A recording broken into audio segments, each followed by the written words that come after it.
এটাই জাবালের রহমত, পাহাড়ের নাম। আরাফাতের ময়দানে অবস্থিত। হযরত আদম আলাইহিস সালাম এখানেই আল্লাহর নিকট ক্ষমা প্রার্থনা পেয়েছিলেন।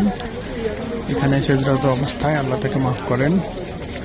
আরাফাতের ময়দানে অবস্থিত আমাদের প্রিয় নবী হযরত মুহাম্মদ সাল্লাল্লাহু আলাইহি সাল্লাম এখানে দাঁড়িয়ে 1.5 লক্ষ সাহাবীর সামনে বিদায় হজের ভাষণ দিয়েছিলেন। এই সামনের অংশটা হচ্ছে টোটালটাই আরাফাতের ময়দান। আরাফাতের ময়দানের মধ্যেই আছি, আর এই পাহাড়টা আরাফাতের ময়দানে অবস্থিত। ওই উঁচু চিহ্নটা, ওখানেই হযরত আদম আলাইহিস সালাম সিজদারত অবস্থায় ছিলেন। এরপর হযরত জিবরাইল আলাইহিস সালাম বাড়ি নিয়ে আসেন যে আল্লাহ আপনাকে মাফ করেছেন। এরপর ওখান থেকে তিনি বিবি হাওয়াকে দেখতে পান। সেই থেকেই এই ময়দানের নামকরণ করা হয়েছে আরাফা। আরাফা পুনর্মিলন। এখানে আমাদের হাসর হবে, কিয়ামতের ময়দান এটাই।